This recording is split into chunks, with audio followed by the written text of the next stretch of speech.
नमस्कार, मैं हूं वीर सिंह।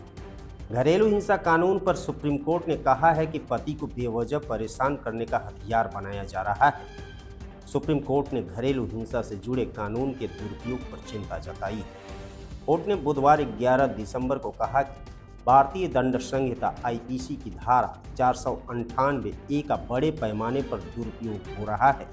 कोर्ट ने ये टिप्पणी तेलंगाना से आए एक मामले की सुनवाई करते हुए इस मामले में पति की तरफ से तलाक के लिए सिविल मुकदमा दायर किया गया था। इसके बाद पत्नी ने पति और उसके परिवार के खिलाफ आईपीसी की धारा 498 के तहत क्रूरता और दहेज उत्पीड़न का केस दर्ज करवा दिया था। जस्टिस बीवी नागरत्ना और जस्टिस एएन कोटेश्वर सिंह की पीठ ने कहा कि घरेलू हिंसा कानून का मुख्य उद्देश्य महिलाओं को घरेलू हिंसा और उत्पीड़न से बचाना था, लेकिन कुछ महिलाएं इसका दुरुपयोग कर रही हैं। वो इस कानून का डर दिखाकर अपने पति और उसके परिवार का शोषण कर रही हैं और उन्हें अनुचित मांगे मानने के लिए मजबूर कर रही हैं। बार एंड बेंच की एक रिपोर्ट के मुताबिक पीठ ने कहा कि अब ऐसे मामले में तेजी से बढ़ोतरी हो रही है। कोर्ट ने आगे कहा कि पिछले कुछ सालों के दौरान देश में पति पत्नी से जुड़े झगड़ों में बढ़ोतरी देखी गई है और इसके साथ ही आईपीसी के सेक्शन 498 के गलत तरह के इस्तेमाल में तेजी आई है। इस कानून का इस्तेमाल पति और उसके परिवार से अपनी पर्सनल खुन्नस निकालने या बदला लेने के लिए किया जा रहा है।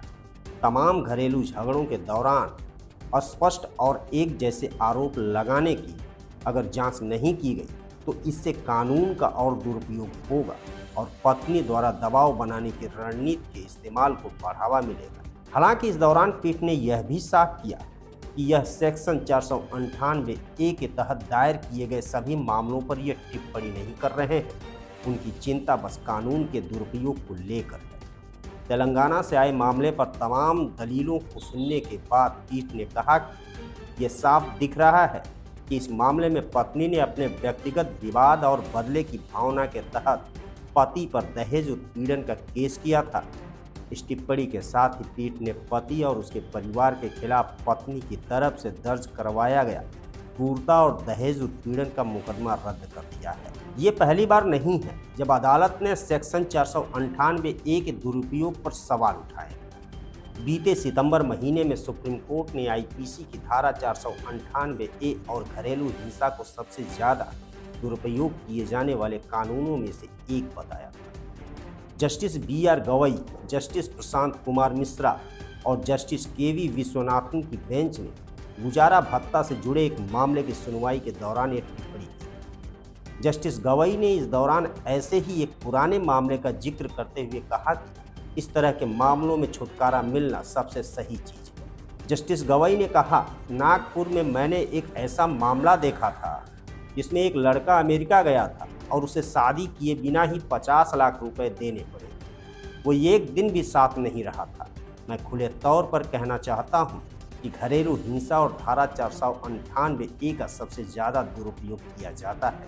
इससे पहले अगस्त 2024 में बॉम्बे हाई कोर्ट ने 498 के दुरुपयोग पर चिंता जाहिर करते हुए कहा था कि इस कानून के तहत दादा दादी और बिस्तर पर पड़े लोगों को भी फंसाया जा रहा है। वहीं मई में केरल हाई कोर्ट ने कहा था कि पत्नियां अक्सर बदला लेने के लिए पति और उसके परिवार के सदस्यों के खिलाफ ऐसे मामले दर्ज करवा देती हैं। आइए जानते हैं धारा 498 आखिर है क्या। आईपीसी की धारा 498 की जगह भारतीय न्याय संहिता PNS में धारा 85 और 86 ने ले ली है। हालांकि इसके प्रावधानों में कोई बदलाव नहीं हुआ है।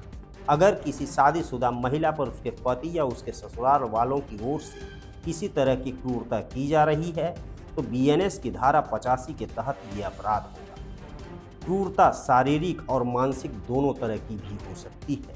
शारीरिक क्रूरता में महिला से मारपीट करना शामिल है, वहीं मानसिक क्रूरता में उसे प्रताड़ित करना, ताने मारना, तंग करना जैसे बर्ताव शामिल है।